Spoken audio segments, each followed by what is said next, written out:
Hey guys, well, here we are. We've got a new project car. I'd like to introduce you guys to the 2012 C250. So we're starting with some wheels, some tint, some body kit, eventually bagging it. All things go according to plan, but this is it. Make me see your stars, but the dark gets lonely. Now I see violet, I can feel silence. And the dark's all that I see when your stars have burnt out and your heart makes no sound. I'll find violet in your eyes. The all-new C250 catch later mini truck. Hello Mercedes. What better way to get into a new build other than new parts and do a bit of a fit out. So I managed to jump online, had a look at Flexx Alexander in the States, and one of the things that he did to his Mercedes was a diverter valve. Diverter valve versus a blow-off valve, very similar things. In the end they release air built up from the turbo, intercooler, all those things put together. So I managed to jump on to Go Fast Bits, ordered one before I even picked up the new car. So today, gonna pop the bonnet, pull it apart, and get straight into it. Night sky.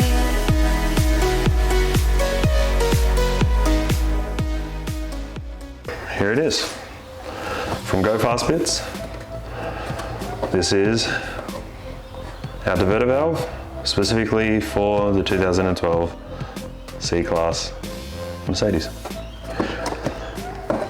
So opening it up, easy little instructions on pull tab.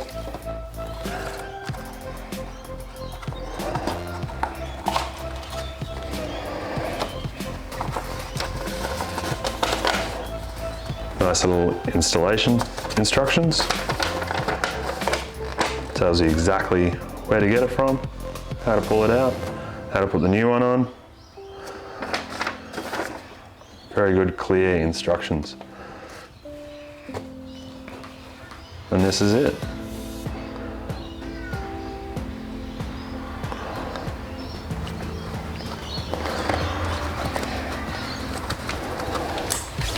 With your replacement bolts.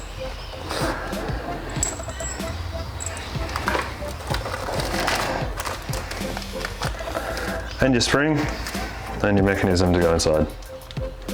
So all that being said, let's get over to the car and pull out the old one.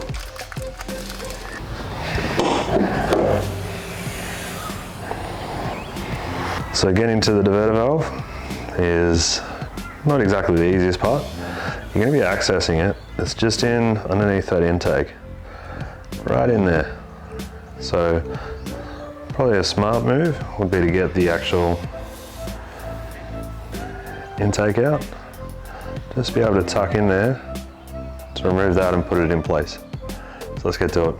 So first thing, just to make it a little bit easier, I'm going to remove this air intake.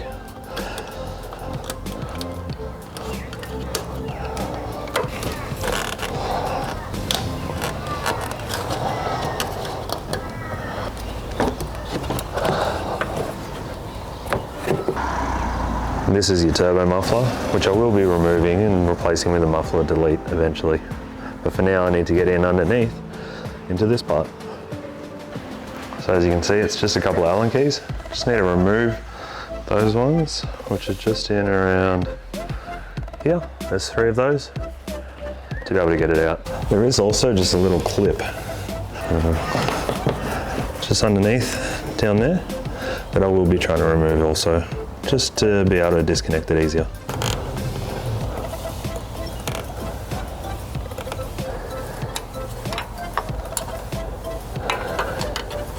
That bottom bolt seems to be quite hard to get to. I'm going to get a spanner onto the Allen key just to try to maneuver it, get a bit of leverage. There we go. Managed to crack the nut.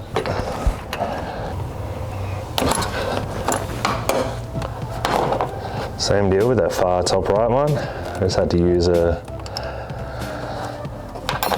spanner to be able to crack that bolt that's in there. As soon as they're cracked though, you realistically can undo them with your fingers.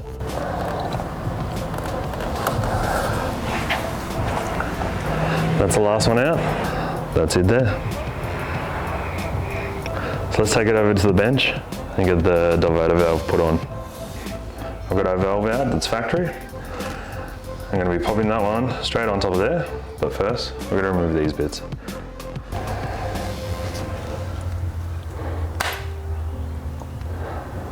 That just pops off, and there's your factory spring. It's in place. And then we place on the new spring and also your new plunger. We leave our factory O-ring in place. And then with our new diverter valve, it will only go on one way. So once we've lined up in the hole, if you try to put it on in a different way, one of the holes won't actually line up. So you need to make sure that you get them all lined up with all of the holes into place. And then that clips back into place. You've then got the 3 longer Allen key bolts that come with it. That's just a matter of inserting them through here and into the existing mount.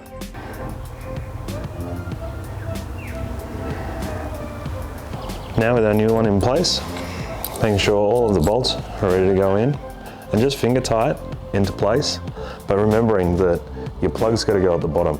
Always remain the plug in the same position that it came out, otherwise it's not going to fit in. So let's pop that in here now.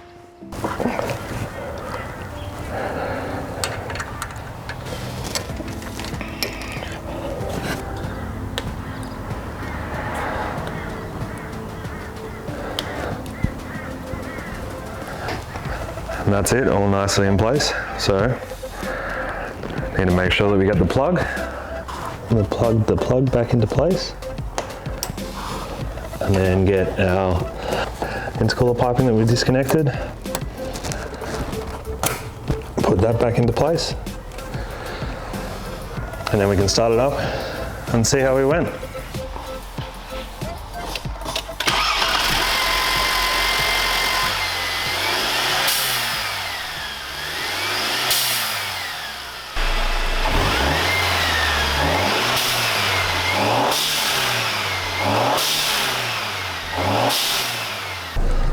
Go for a little test drive. Still a bit of a test drive and see how it sounds while driving inside the car. As obviously outside of the car, that's got the big noise, but what about inside the car?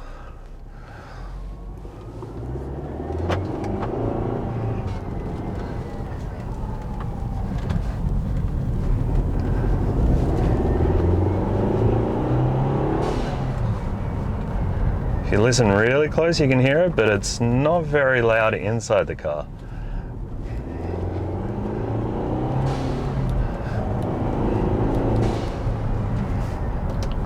Maybe if I chuck it to sports mode, see if that does anything different. It just releases the air a bit earlier with the build-up that happens. I might even chuck the windows down. As this car doesn't have an exhaust, it's not really an aggressive sound.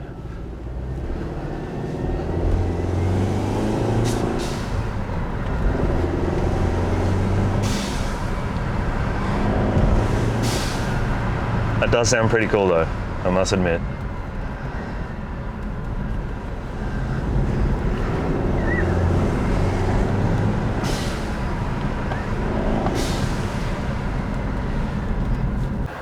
Well guys, that's it for me. Thanks for joining me on the adventure. Welcome to the new car. And I hope you liked that little tutorial of what to do with the diverter valve. If you guys did, hit the like button. Make sure that you hit that subscribe button because I'm going to be doing heaps more of these and I'm going to be doing it pretty quick. Wheels are already booked in for Tuesday and might even have the body kit sooner than later. We'll just see what happens. Thanks again guys, and I'll see you on the next one.